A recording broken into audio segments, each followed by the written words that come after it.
Oi, turma do livro As Mais Belas Parábolas de Todos os Tempos, Alexandre Rangel, volume 2, no texto O Amor. Diz a lenda que o Senhor, após criar o homem, e não tendo mais nada sólido para construir, a mulher tomou um punhado de ingredientes delicados e contraditórios, tais como timidez e ousadia, ciúme, ternura, paixão e ódio, paciência e ansiedade, alegria e tristeza. Fez a mulher e a entregou ao homem como sua companheira. Após uma semana, o homem voltou e disse: Senhor, a criatura que você me deu como companheira faz a minha vida infeliz. Ela fala sem cessar e me atormenta de tal maneira que nem tenho tempo para descansar. Ela insiste em que lhe dê atenção o dia inteiro e assim as minhas horas são desperdiçadas. Ela chora por qualquer motivo, facilmente fica emburrada e às vezes muito tempo ociosa. Vim devolvê-la, porque não posso viver com ela. Depois de uma semana, o homem voltou ao Criador e disse-lhe: Senhor, minha vida é tão vazia desde o dia que eu trouxe aquela criatura de volta. Eu sempre penso nela, eu como ela dançava e cantava, como era graciosa, como me olhava, como conversava comigo e como se achegava a mim. Ela era agradável de se ver e de se acariciar. Eu gostava de ouvi-la rir. Por favor, devolva-me essa companheira. Está bem, disse o criador, e a devolveu. Mas 3 dias depois, o homem voltou e disse: Senhor, eu não sei, eu não consigo explicar, mas depois de toda essa minha experiência com essa criatura, cheguei à conclusão de que ela me causa mais problemas do que prazer. Peço-lhe tomá-la de novo. Não consigo viver com ela. O Criador respondeu: mas também não pode viver sem ela. E virou as costas para o homem e continuou o seu trabalho. O homem desesperado disse: como é que eu vou fazer? Eu não consigo viver com ela e não consigo viver sem ela. E arremata o autor: achei que com as tentativas você já tivesse descoberto. Amor é um sentimento a ser aprendido. É tensão e satisfação. É desejo e hostilidade. É alegria e dor. Um não existe sem o outro.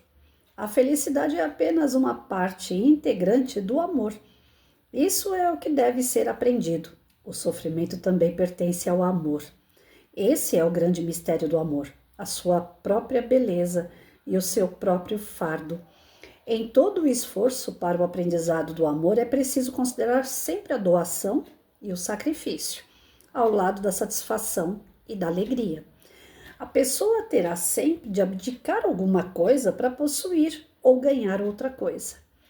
Terá de desembolsar algo para obter um bem maior e melhor para a sua felicidade.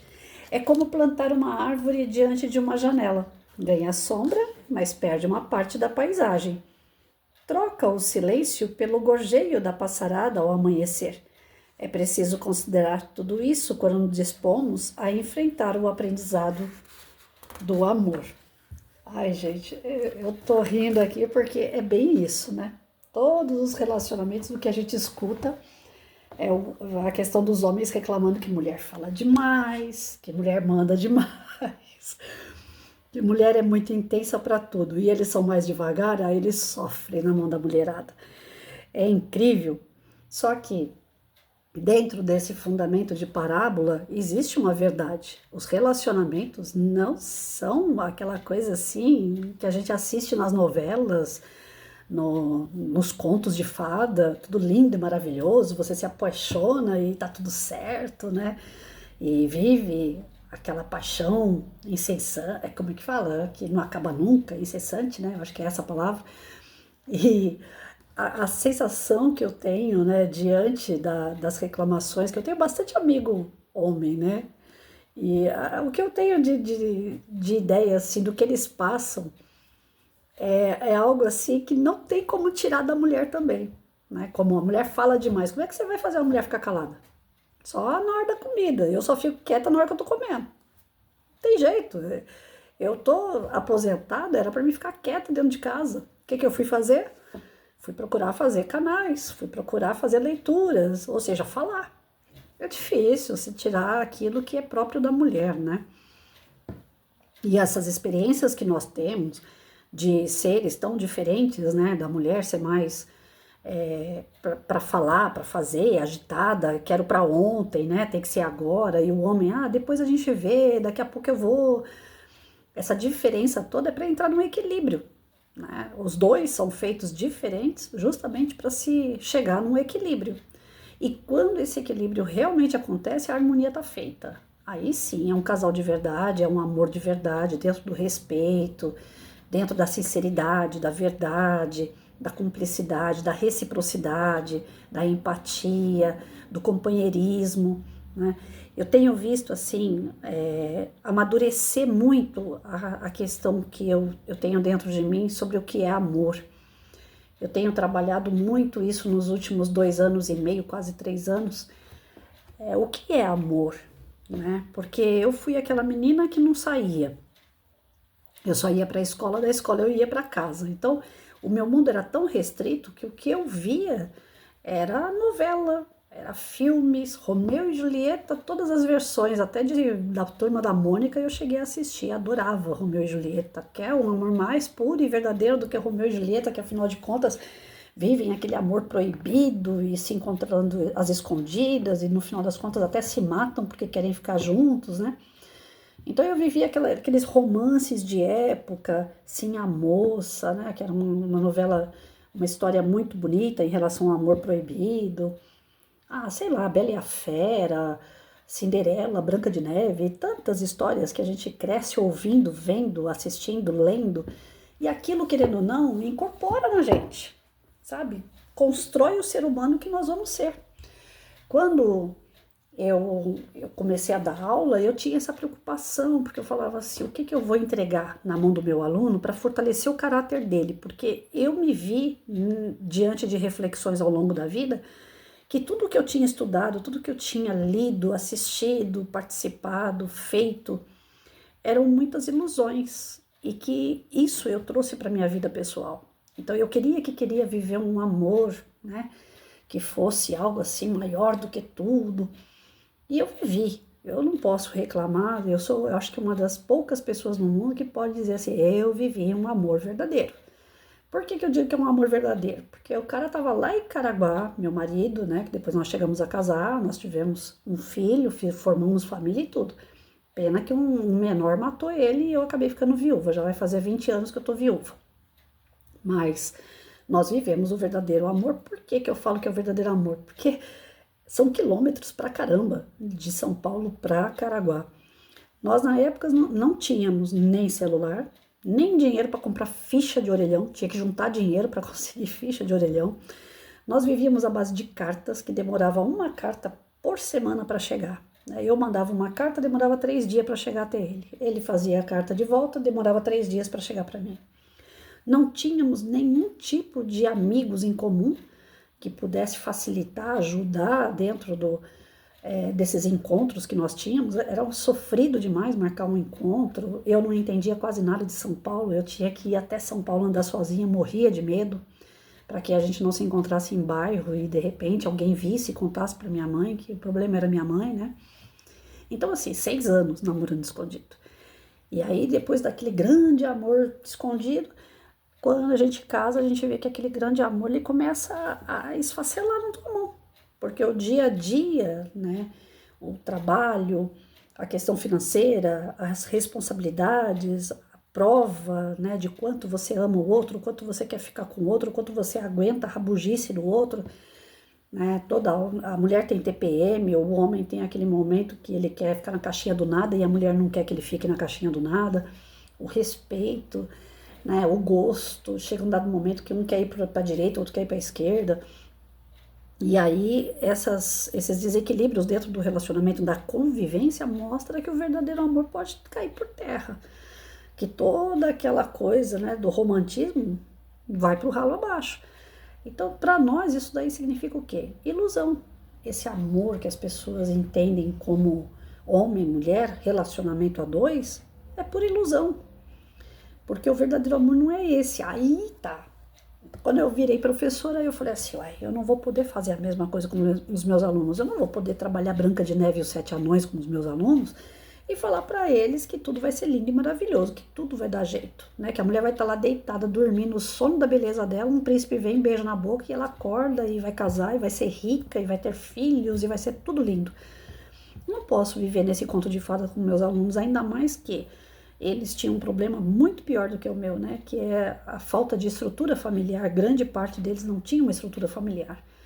E isso, para uma criança, se você ilude ela e ela vê lá na frente que não é nada disso, ela pode se revoltar. Realmente isso daí pode se voltar contra todos nós, que é o que acontece em relação à marginalidade. Não estou aqui para ficar justificando que o cara mata, rouba, porque ele é um desajustado, porque ele não se encontrou. Mas é uma questão de escolha também. Mas que tem um fator dentro dessas situações que se apresentam diante de nós, de uma frustração, de algo que tem ambição e não consegue alcançar, um sonho que desmoronou, né? Isso tem, isso é fato. Então eu falava, eu não posso conduzir as aulas dessa forma, então eu vou ensinar o amor verdadeiro de uma outra forma. Aí foi quando eu pensei nos bilhetinhos que eles dão no começo do ano, até já contei isso aqui no canal, né? No comecinho da semana, na primeira semana de aula, sempre eles fazem aqueles bilhetinhos, até porque os pais ensinam isso, né? É legal da parte dos pais quererem conquistar o professor, mas eu não dava essa brecha toda não, porque eu entendi que amor não era isso, né? Eles vinham lá, professor, eu te amo. Na primeira semana de aula, no primeiro dia de aula, eu falava, não, mas não tem como, eu vou ter que trabalhar isso aí. Eles vão ter que entender o que é amor. Aí eu pegava a cartinha e falava, ó, Joãozinho, tá aqui. Guarda essa cartinha.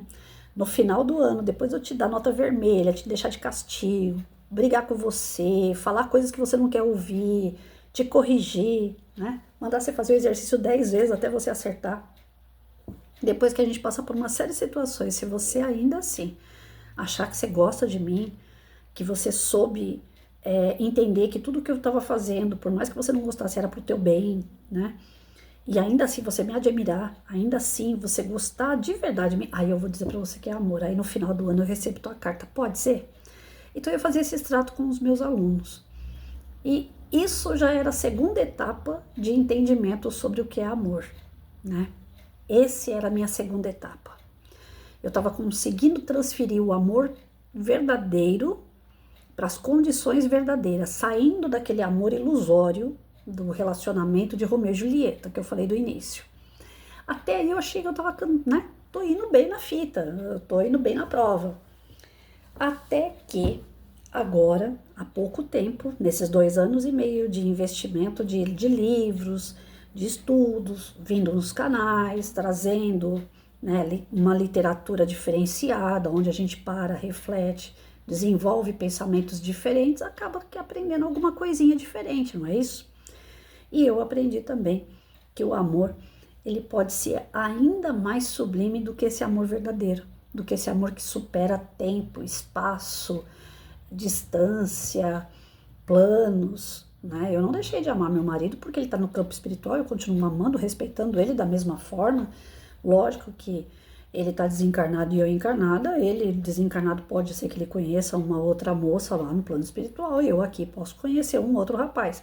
Nada impede da gente se relacionar com outras pessoas, porque a programação do desenvolvimento espiritual é individual, né? Isso não impede que a gente continue gostando de pessoas, que a gente continue pensando em pessoas que foram muito caras a nós. Só que eu já não tenho mais esse amor nem que eu ensinei para os meus alunos aí, o amor que toma patada, que toma, né, bronca, que tem as discussões, os desentendimentos e passa por cima de tudo e continua amando, né? Eu agora estou numa terceira fase de amor. E essa terceira fase eu estou me descobrindo ainda. E ela é muito interessante, gente. É muito interessante, porque ela não vem gratuito. Ela vem através de exercício. Ela vem através do cotidiano, daquilo que você procura desenvolver no seu dia a dia para o bem, sendo do bem. E para pessoas que realmente têm uma maior necessidade do que você. Então, amar quem gosta de você é fácil. Amar quem te ama, quem faz tudo por você, é maravilhoso. Mas amar um estranho, praticamente um estranho, e desenvolver uma série de condições para que essa pessoa fique bem a todo custo, sendo que você não conhece o interior dessa pessoa, você conhece o exterior, aquilo que ela mostra ser.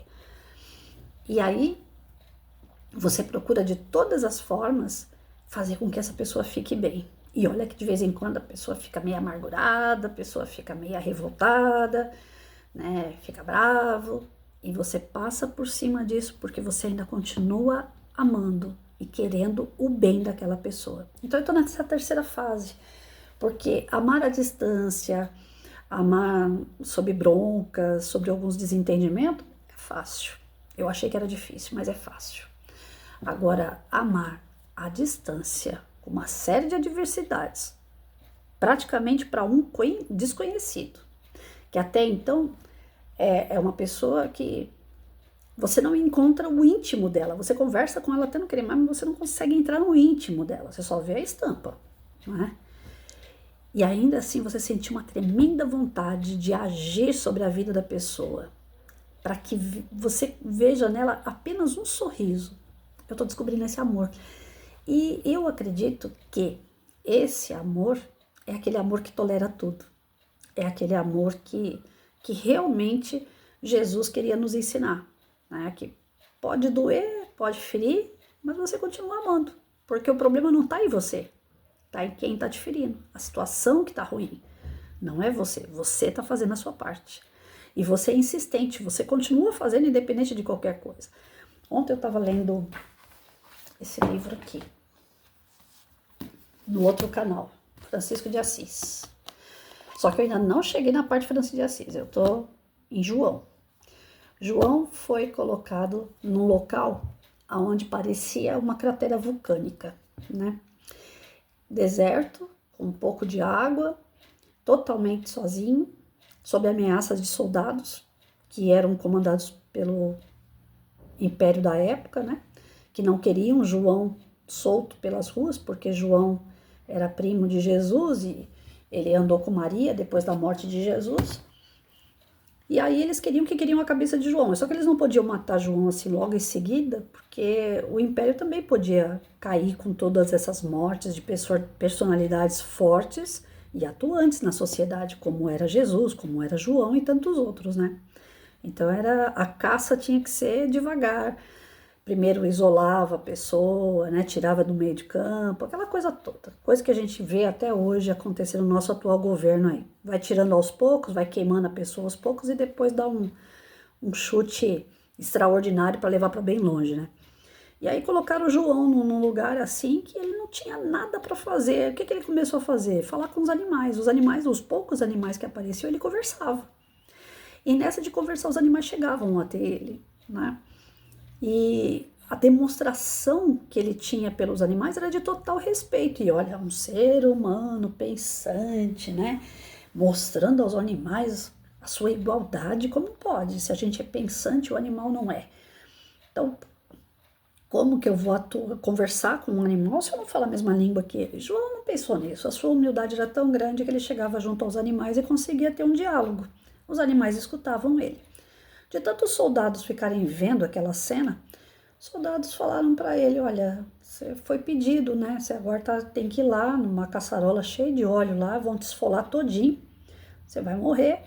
E a gente não pode nem falar que não quer te levar, porque senão o rei vai caçar a gente e caçar a nossa família. Mas de verdade a gente não está querendo te levar. Porque os soldados ficavam observando o comportamento de João e aprenderam com ele a amar. Pelo simples fato dele agir com os seres que deveriam ser inferiores, né, os animais, ele agir com humildade, ele agir com carinho, conversar coisas boas com os bichinhos. O exemplo dele arrastou. Quando os soldados escapelaram ele, fizeram isso chorando, porque eram ordens, não porque eles queriam fazer. Então, assim, a gente vê que esse é o caminho do verdadeiro amor, né? E o verdadeiro amor você não encontra defeito. você fica meio cego, porque independente do que a pessoa fala, faz, age,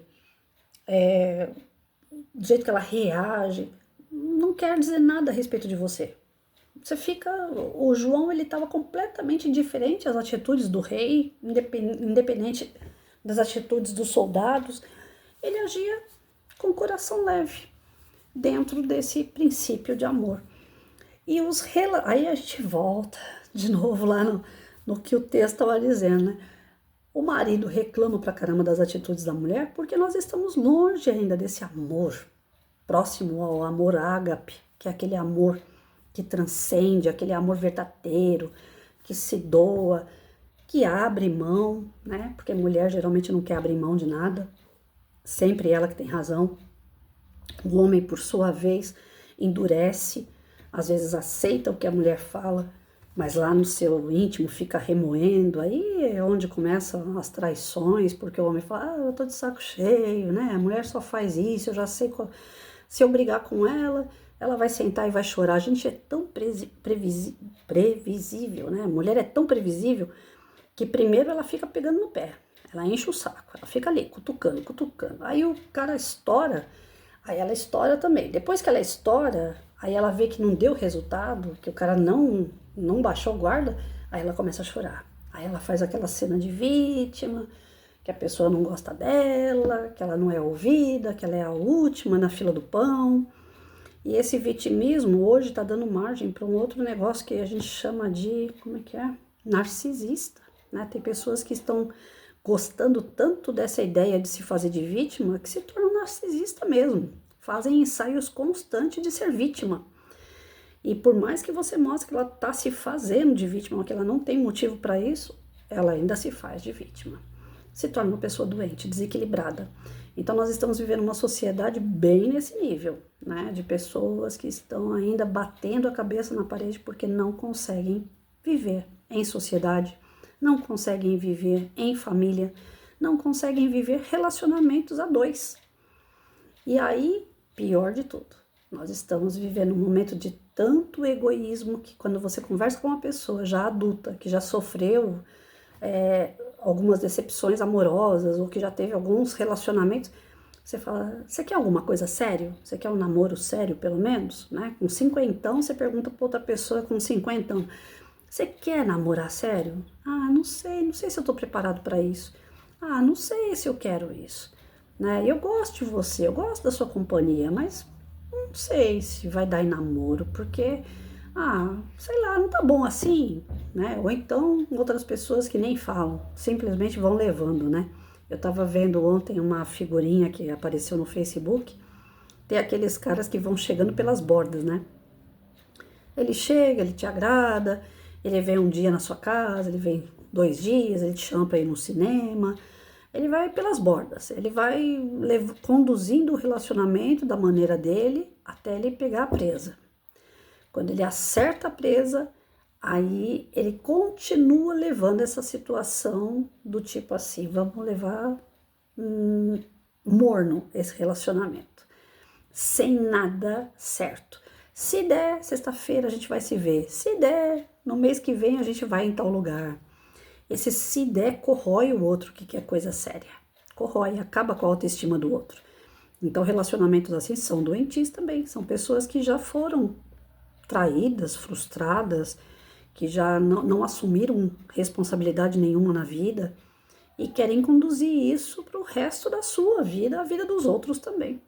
Então hoje nós temos assim uma série de problemas dentro da sociedade, dentro das famílias, dentro desses relacionamentos a dois que estão se tornando doentios.